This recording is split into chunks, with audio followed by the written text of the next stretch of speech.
Aunty మాకు ఇంటికి దగ్గరలోనే ఉంటుంది. మరి ఆంటీకి ఒక 10 రోజులు అవుతుందంట మోకాళ్ళ నొప్పులు వచ్చినాయి. చాలా బాధపడుకుంటే ఇంటి దగ్గరకు వచ్చేది. ఆమె చాలా ఏడ్చేది, అమ్మ నాకు మోకాళ్ళ నొప్పులు వచ్చినాయి, నేను నడవలేకుండా ఉన్నాను అని చెప్పేసి.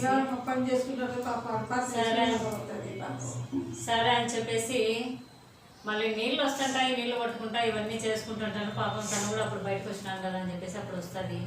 వస్తే సరే అంటేనే ఏడుస్తుంటే ప్రేయర్ చేసినాడు మోకాళ్ళ నొప్పుల కొరకని. మరి ప్రార్థన చేసినప్పుడు ఆ ఆంటీకి మోకాళ్ళ నొప్పులన్నీ తగ్గిపోయినాయమ్మా అని. ఇప్పటికి 10 రోజులకు పైగానే అయిపోయినాయి, మోకాళ్ళ నొప్పులు కూడా తగ్గిపోయి అవి ఇప్పుడు బాగుండాలని పైకి ప్రేయర్ ఎక్కేసి వచ్చింది.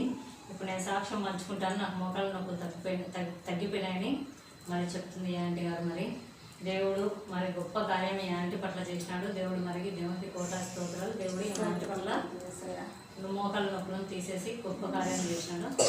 దేవుడికి